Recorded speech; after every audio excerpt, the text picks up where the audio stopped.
Sur cette chaîne, nous discutons de l'actualité de Manchester United, tout ce qui est nouvelle du club. Donc, n'hésitez pas les gars à vous abonner, à liker, à commenter, ça donne beaucoup de force et aussi ça soutient énormément la chaîne.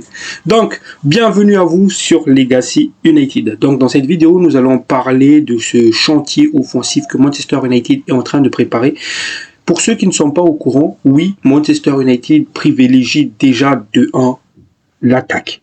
Autrement dit, les rumeurs qui circulent, c'est d'abord en attaque, le deuxième numéro 10 et le numéro 9. Une fois que ce chantier sera fait, c'est là qu'ils vont passer au reste. Donc, sur ce, on ne va pas perdre plus de temps. Bon visionnage à vous. Mes Red Devils, bonjour à vous, j'espère que tout va bien pour vous. Écoutez, pour ce qui est de ma part, je me sens mieux par rapport à hier déjà. Et merci beaucoup pour vos soutiens dans les commentaires, ça fait grave plaisir. Donc, comme je l'ai dit tout à l'heure, j'aimerais discuter aujourd'hui du chantier offensif avec vous. Parce que oui, nos dirigeants, ils ont ciblé ce chantier-là comme vraiment le chantier priorité qu'on doit améliorer pour l'année prochaine.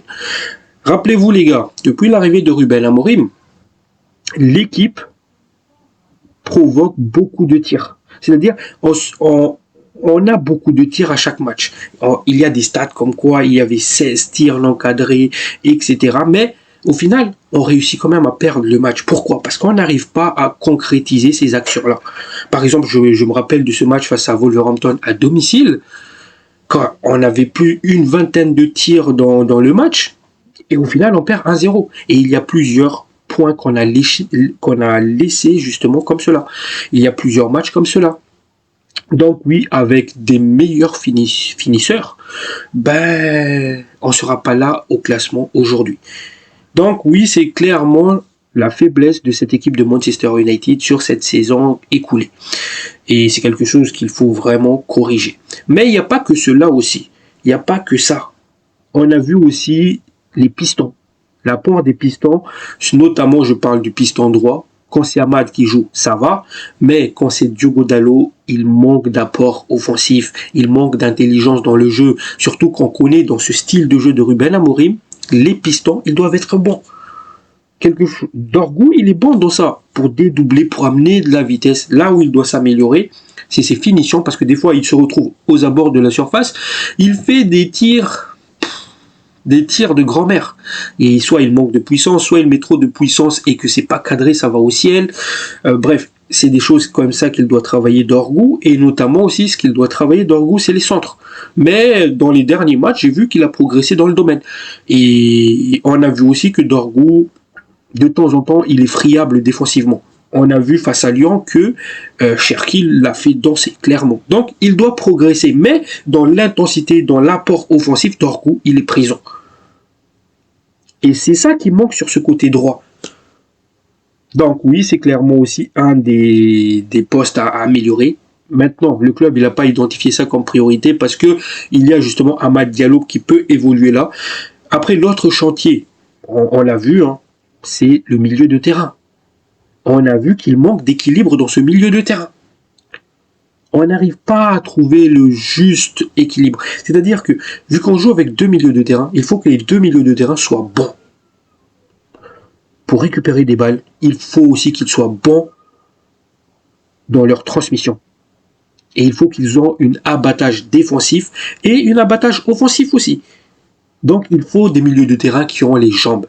Un Casemiro, il est bien revenu, mais je suis désolé les gars, il est en fin de carrière, il a plus les jambes, il peut plus combler, évidemment face à des équipes qui jouent assez lent.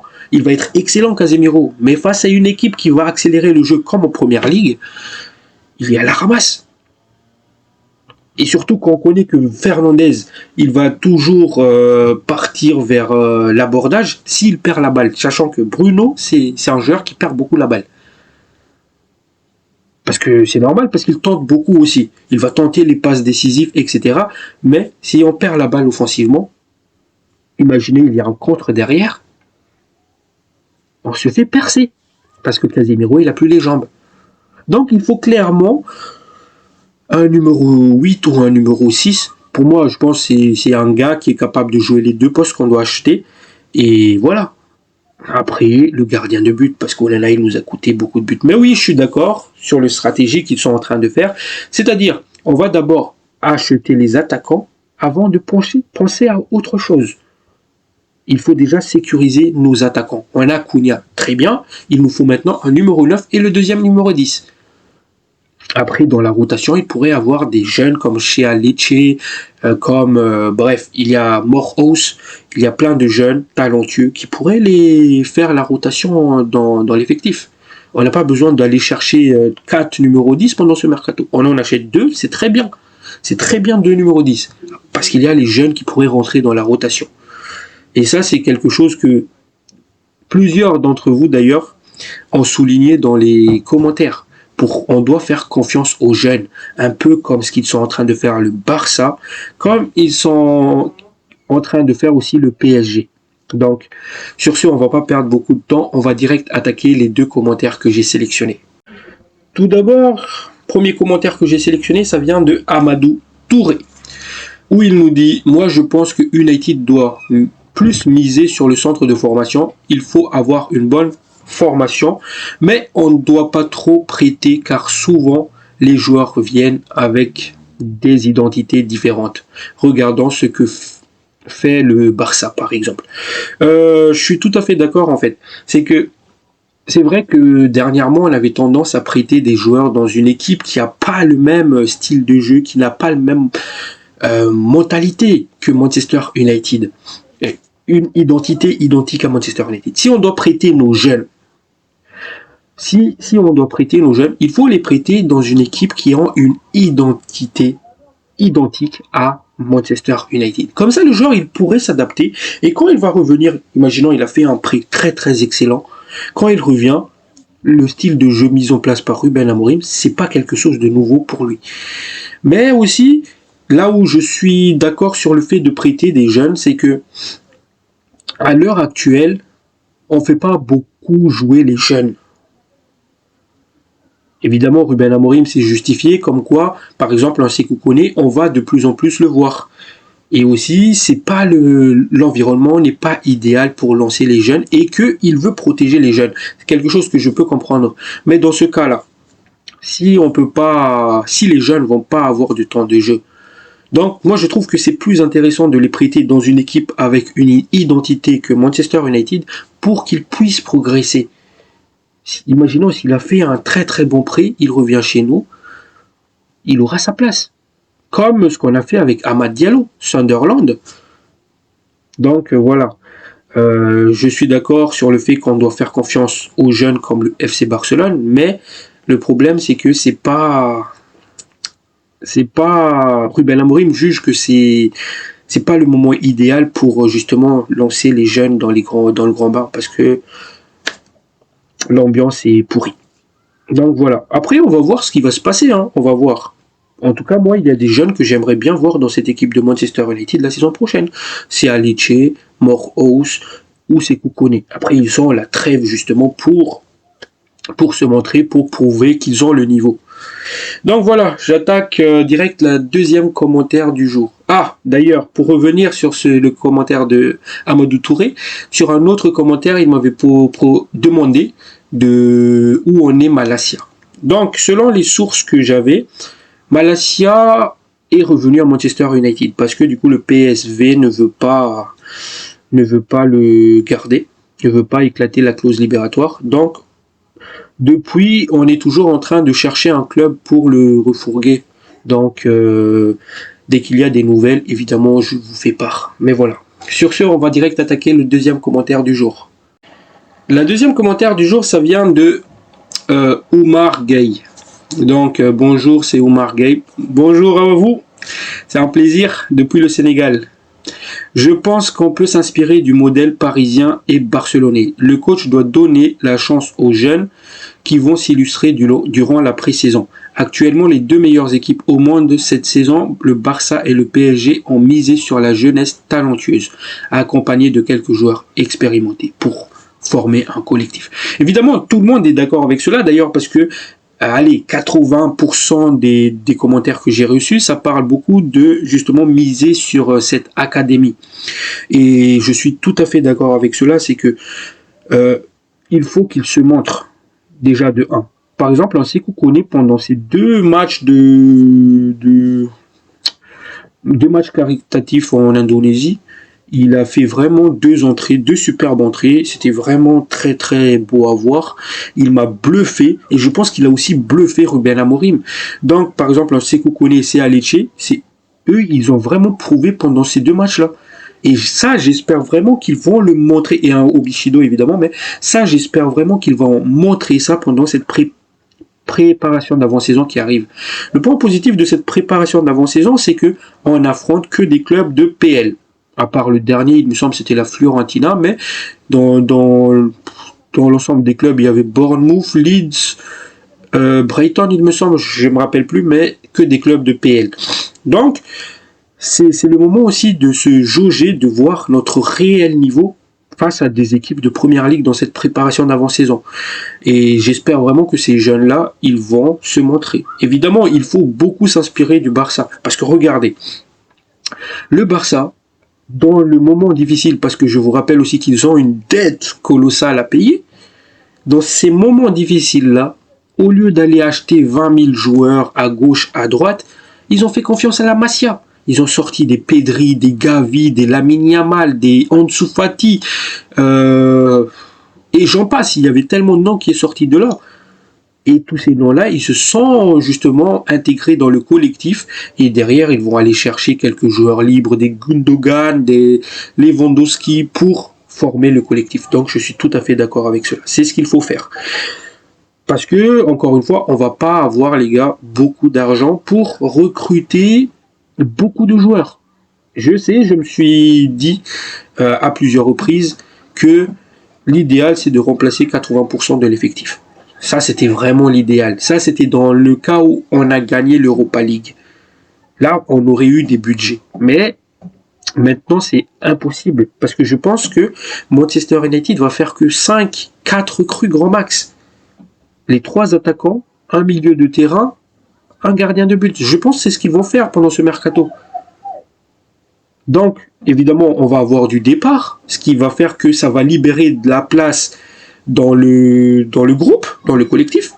Et là, on peut intégrer des Sékou Koné, des Sea Lecce, des Montato, et j'en passe. Donc voilà. Encore une fois, les gars, merci beaucoup à vous de commenter. Ça fait toujours plaisir à lire. Et je trouve ça très très intéressant. Ça me permet aussi de savoir vos idées. Et c'est bien. Il faut continuer comme cela. Merci beaucoup. Donc, comme je l'ai dit tout à l'heure, le numéro 9 fait partie de ce chantier que Manchester United a préparé. Moi, les gars, évidemment, Omar Beralda, il avait dit qu'ils avaient un plan et que maintenant, il ne reste plus qu'à les appliquer. Mais moi, j'y crois pas trop à ce plan-là, en fait. Pourquoi je dis cela? Parce que moi, je pense vraiment que leur plan principal, c'était d'avoir Liam Delap. Je pense que c'était ça leur plan. En cas de non Ligue des Champions, c'est Liam Delap, le numéro 9. Sauf que, on s'est fait douiller. Liam Delap, il a choisi Chelsea. Donc, il parle de plan, nani, nana. Il n'y a pas de plan. Il n'y a pas de plan. Pourquoi je dis cela? Parce que à chaque fois, il y a des nouveaux noms qui s'ajoutent à la liste. Il y a un nouveau nom qui s'ajoute. Aujourd'hui, on me dit que Gonzalo Ramos du PSG fait partie de la liste, justement. Manchester United s'est vu offrir l'opportunité de signer Gonzalo Ramos. Le PSG a informé les représentants de Ramos que l'attaquant pouvait quitter le club cet été et ils ont discuté avec les clubs à travers l'Europe et dans la Pro League saoudienne. Évidemment, Gonzalo Ramos, on a vu ce qu'il a fait justement, c'était avec le Benfica, il me semble. Il était excellent, il était bon, et il était justement dans la liste des joueurs que Manchester United voulait à l'époque. Mais derrière, il a choisi le PSG. Derrière, il arrive au PSG, sauf que le joueur, il n'a pas réussi à s'imposer. Il est remplaçant au jour d'aujourd'hui. Donc, évidemment, le PSG ne souhaite pas garder le joueur. Donc, il ne souhaite pas le brader. Si un club le veut, s'il propose le prix demandé par le PSG, ils pourront avoir le joueur. Donc, honnêtement, est-ce que Gonzalo Ramos faisait partie du plan élaboré en interne pour aborder ce mercato estival? Non. Ça, c'est un nouveau nom qui s'est ajouté. C'est ce que je pense en tout cas. Après, au jour d'aujourd'hui, je ne connais pas le niveau réel du joueur. Parce qu'il n'a pas beaucoup de joué. Certes, il a marqué quelques buts cette saison. Mais le dernier niveau que je connais du joueur, c'était le niveau qu'il avait au Benfica. Donc, n'hésitez pas à me dire dans les commentaires, est-ce que vous êtes chaud pour avoir un Gonzalo Ramos comme alternative en tant que numéro 9? N'hésitez pas à me faire savoir cela. Les gars, moi je veux pas faire un pari risqué sur le numéro 9. Je sais qu'on n'a pas d'argent. Ça, je le sais. Mais j'ai pas envie de faire des paris risqués. Moi, ce qui me fait peur avec Gonzalo Ramos, déjà de 1, il est portugais. Amorim est portugais. J'ai peur que Amorim va faire du favoritisme. Si, imaginons, Gonzalo Ramos, il vient, il est mauvais, j'ai peur que Ruben Amorim va continuer avec lui jusqu'à la fin de la saison prochaine. C'est là qui me fait peur avec ce piste-là. Parce que je ne connais pas le réel niveau de Gonzalo Ramos. Après, je ne dis pas que Ruben Amorim ne va pas réussir à relancer le joueur. D'ailleurs, Gyökeres, c'est un joueur que Ruben Amorim il a relancé. Et c'était un inconnu au bataillon, Gyökeres. Il jouait au Coventry, le mec. Qui le connaissait? Moi, je connais pas. On m'a dit qu'il a joué à Brighton. Je l'ai jamais vu. C'était au Sporting que j'ai vu qui était Gyökeres. Si ça se trouve, Gonzalo Ramos, il va nous faire pareil. Si ça se trouve, il va venir, vu qu'il parle la même langue que Ruben Amorim, Ruben Amorim va savoir comment l'utiliser. Et surtout, Ruben Amorim a déjà eu l'occasion de l'affronter avec le Sporting. Donc, ça peut être que bénéf. Donc, maintenant, on me parle de plan, Omar Beralda nous parle de plan de recrutement, qu'ils ont tout ficelé en interne, les choix est déjà tout ficelé. Mais les gars, le choix, il était fait pour Liam Delap. Ils n'ont pas vraiment réfléchi à d'autres alternatives. Évidemment, il y avait du Mateta dans la liste qu'on a déjà vu, mais moi, j'ai jamais vu Gonzalo Ramos. Ça, c'est une première, ça. Donc, voilà. Et d'ailleurs, c'est pareil aussi pour ce petit jeune. Manchester United est en pole position pour recruter l'attaquant d'Albacete. Je pense que c'est la 2e division espagnole, Christian Kofan, cet été. C'est un attaquant camerounais. Et il est intéressant de noter que Kofan a également été ciblé par le Real Madrid après avoir fait irruption sur la scène en 2024-2025 pour Albacete. Avec la moitié de l'Europe gardant un œil sur l'attaquant né au Cameroun. Donc, évidemment, c'est un petit jeune prometteur du 2e division espagnole, parce que cette saison, quand même, en 20 matchs disputés avec son club, il a claqué 8 buts et un passe décisif. Donc, c'est pas mal du tout pour un petit jeune de 18 ans. Et d'après ce que j'ai vu sur le joueur, c'est un joueur puissant. Il est bon de la tête, il est capable de marquer pied droit, pied gauche. Donc vraiment, c'est un attaquant, un petit jeune intéressant, puissant. Il me fait un peu rappeler à Samu avant qu'il signe au Porto. Vraiment puissant, c'est monstre de puissance. Mais le truc, encore une fois, est-ce que s'il vient, si jamais Manchester United fait l'offre pour Kofan, est-ce qu'il va venir en tant que numéro 1? Ou bien est-ce qu'il va revenir en tant que joueur de rotation? Ça, je ne sais pas. Mais ce qui est bizarre dans cette histoire-là, pourquoi je me pose cette question, est-ce qu'il va venir en tant que numéro 1? Parce que là, Manchester United n'a pas prévu de recruter un doublure. C'est ce mercato. Ils ont prévu de recruter un joueur qui va avoir un impact immédiat dans le collectif.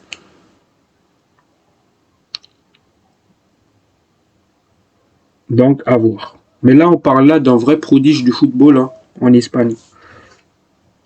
Donc, à voir. Sur ce, on enchaîne. Maintenant, il y a l'autre nom qui revient assez souvent, c'est Mitrovic. Mitrovic. Aleksandar Mitrovic. C'est pour cela, il y a trop de choses qui apparaissent en ce moment. C'est pour ça que j'ai un doute sur le plan ficelé qu'ils ont préparé, les gars. Pour revenir sur Aleksandar Mitrovic, c'est un joueur que j'ai connu quand il jouait à Fulham. Il était très très intéressant. C'est un joueur qui marque beaucoup de la tête. Il est puissant aussi. Et j'ai pas de doute sur l'apport du joueur. S'il a toujours ce niveau qu'il avait avec Fulham, il va avoir un impact dans l'équipe. Surtout, c'est un joueur d'expérience. Et d'ailleurs, à l'époque où il jouait encore en première ligue, moi, c'était un des joueurs que je voulais côté Manchester United. Mais à l'époque, je le voulais pas en tant que titulaire. Je le voulais pour être dans la rotation. Après, il est parti en Arabie Saoudite. Et depuis, je connais pas son réel niveau. Donc, pour ceux d'entre vous, d'ailleurs, qui suivent l'Arabie Pro League, n'hésitez pas à me dire si Aleksandar Mitrovic, il est très fort ou pas. Mais en tout cas, il fait partie des pistes explorées par le club. Les gars, je sais pas si vous vous imaginez quand même, hein, on est passé de Gyökeres, Osimhen, Delap, Kofan, Mitrovic. La chute qu'on... Là, on prend vraiment... C'est une chute, quoi. Donc, voilà. Et sur cette liste de numéro 9 ciblés, évidemment, j'en ai déjà parlé de lui, c'est Mateta. Manchester United a Jean-Philippe Mateta en tête de sa liste d'attaquants et l'attaquant de Crystal Palace est prêt à partir du coup.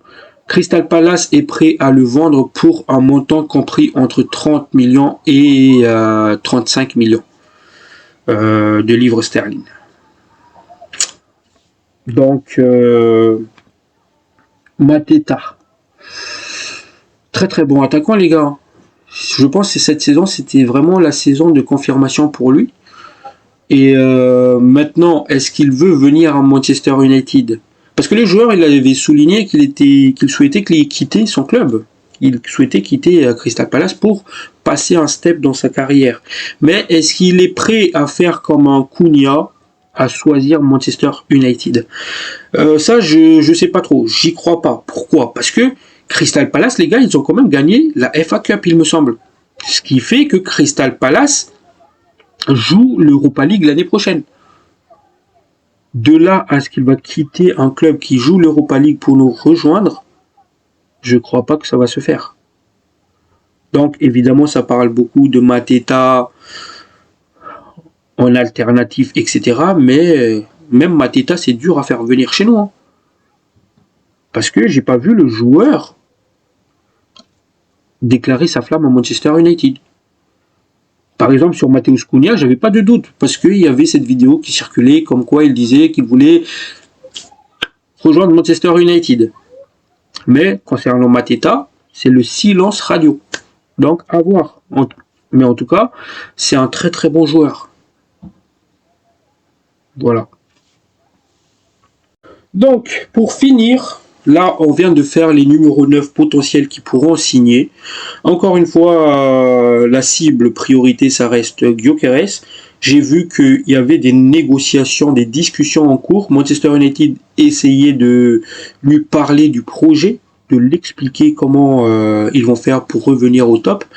J'ai vu aussi qu'il y avait des discussions en cours avec Osimhen. Mais depuis cette discussion-là, silence radio. On n'a pas de retour.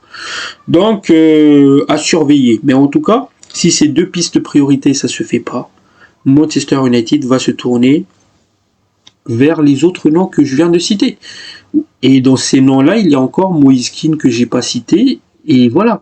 Donc, si Gyökeres se fait pas, si Osimhen se fait pas, ça sera peut-être parmi les noms que je viens de citer. Donc... Pour finir cette vidéo en beauté, parce que oui les gars, si le poste de numéro 9 prend beaucoup de temps, par contre l'autre poste ça évolue, le numéro 10 ça a évolué. Donc, je parle là de notre cher ami Bemou. Ah, lui c'est un joueur qui va nous faire du bien. Ah les gars, lui ça va nous faire du bien. Là ça nous dit quoi? Manchester United s'apprête à intensifier ses efforts pour sécuriser Bryan Mbeumo dans le cadre d'un contrat de 50 millions de livres sterling. Ça, on le savait déjà.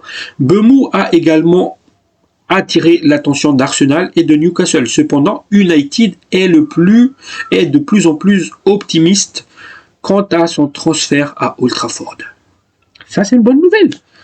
C'est une bonne nouvelle. Donc, je continue. Manchester United a trouvé un accord personnel avec Bryan Mbeumo. Apparemment. Cet accord s'est valu environ 135 000 livres par semaine. Manchester United va immédiatement ouvrir des discussions avec Brentford. Donc voilà, on tient peut-être notre deuxième recrue, parce que là c'est une bonne nouvelle si c'est vraiment vrai, parce que là les gars, il y a plusieurs sources qui parlent de ça, comme quoi Manchester United est de plus en plus confiant, comme je l'ai dit tout à l'heure, pour signer Bryan Mbeumo, et aussi qu'ils ont trouvé un accord personnel avec le joueur. On sait aussi que le joueur, il privilégie Manchester United aux autres clubs. Peut-être que agent Onana a fait quelque chose, j'en sais rien. Mais en tout cas, j'espère vraiment que ça va se faire vite. On a sécurisé Cunha officiellement notre joueur, il faut attaquer Mbeumo. Il ne faut pas perdre du temps, il y a Newcastle, comme le disait la rumeur tout à l'heure, il y a Newcastle, il y a Arsenal dessus.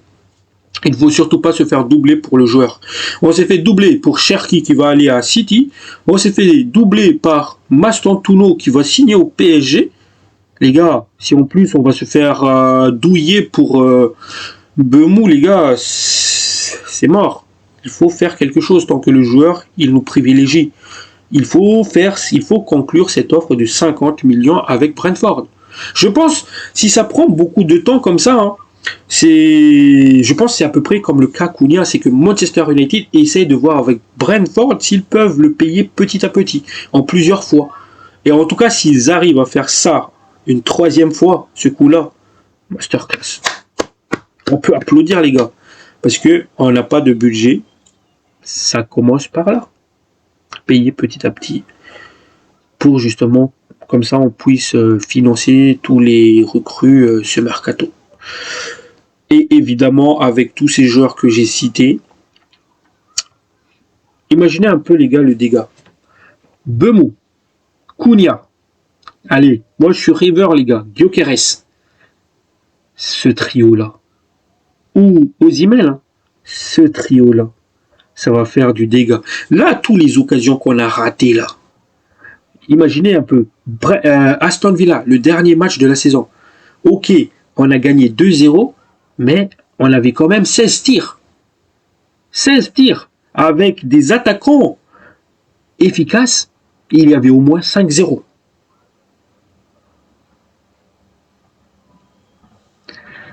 Si on arrive à faire ce coup-là, ça va faire beaucoup de dégâts offensivement. Mais il faut aussi être bon derrière, avec le gardien, avec le milieu. Voilà. Sur ce, les gars, j'ai fait le tour de tout ce que j'avais à dire. Si ça vous a plu, comme d'habitude, la petite pouce bleu et n'hésitez pas à vous abonner, évidemment. Sur ce, la famille, prenez soin de vous. La paix sur vous. Ciao, ciao.